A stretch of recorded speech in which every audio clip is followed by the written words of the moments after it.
Hello guys, Aftermath here, and today I'm going to be doing a rant on armor lock in Halo Reach. I know this has been done like many times before, but I'm just going to express my opinion.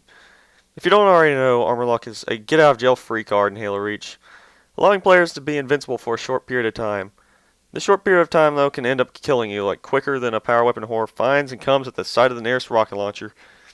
I mean damn, you could be wailing on this guy and all of a sudden he'd pop his armor lock, and there he is just sitting there bent over in a position he probably was in last night before getting penetrated by his 40-year-old uncle. Anyway, the armor lock lasts for about 10 seconds, which doesn't seem long, but it's apparently long enough to get his whore of a teammate's attention to manage to drop your shields down. Now, many people say that killing an armor locker is easy. Step 1, stand back away from the armor locker. Obviously. Step 2, wait for the armor locker. Thanks for slowing the game down, asshole. I like to frickin' just sit there while bullets are flying past my head and grenades being thrown like every direction. And step 3, if there's a frickin' enemy nearby, kill him. Step 4, guy comes out of armor lock. Step 5, kill the armor locker. Now back to step 3 now. Let's back up here. There's at least two scenarios here. One scenario is that the armor locker's probably already taken your shields down, or almost has. So when his butt buddy comes into his system, all he has to do is shoot you in the head or plant a few shots and you're dead. The second scenario is that the guy, you end up killing the guy, but you find, oh, Mr. Armor Locker, he's out of armor lock now, and he's just cleaned his shit-filled underwear and is ready to fight. One shot to the face and he kills you, thus leaving you with a feeling of success, and goes and continues doing the same thing. There's just no way you can survive unless a teammate doesn't show up or you're just lucky. The best bet to surviving would probably be to run away from the armor locker, but once you do that, there's no doubt the armor locker will be chasing after you. They would follow you probably to Africa, to Australia, just to kill you. And when they finally find you, they're probably going to start shooting at you. They'll either get a surprise kill on you, or you'll shoot back and manage to scare them into their ass ramming position again.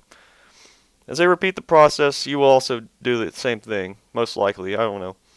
Sometimes I like to change myself up, but since they're repeating their process, you might as well repeat yours.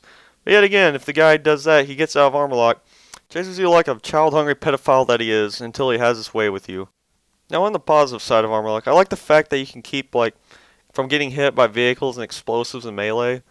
Grenades are repeatedly thrown in Halo Reach, and so armor lock is excellent for that. Also, swords and melees can be very annoying, especially when people try to herp derp you, which is hitting melee twice and killing you if you didn't know that, which is really gay too. I don't like it. They should slow down the melee. But anyway, all that is good, but I disagree with being completely invincible. Armor lock should have had a weakness. I think if any weapon that could give it a weakness, it would be plasma weapons, because you see those plasma weapons, they're never used. You can sit there and see a plasma repeater and sword base just sitting there being useless. Give it some use or something. Speaking of plasma, I think plasma grenades should be able to kill armor lockers if they stick to them.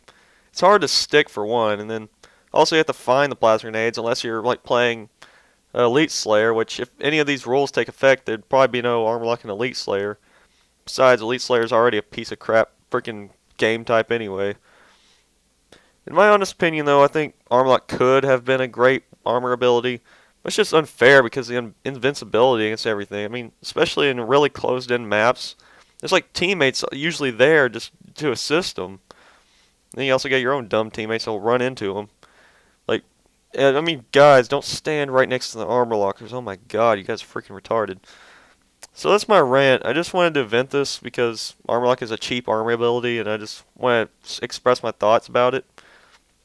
But when you're going to put something in a game that's causes invincibility to a player in an online game, you better check that shit more than a dozen times, because it's so unfair. It's invincibility. They do have it in Team Fortress 2. But you have to work for that, and that doesn't take. That takes forever trying to get invincibility up, the uber charge. And once you get it up there, you have to protect yourself, or you're gonna lose it. If you're a medic and trying to get that crap, it takes forever, for one. And also, you can still prevent invincibility from destroying your team with certain items. But anyway, that's Team Fortress 2. Anyway, something though that ugh.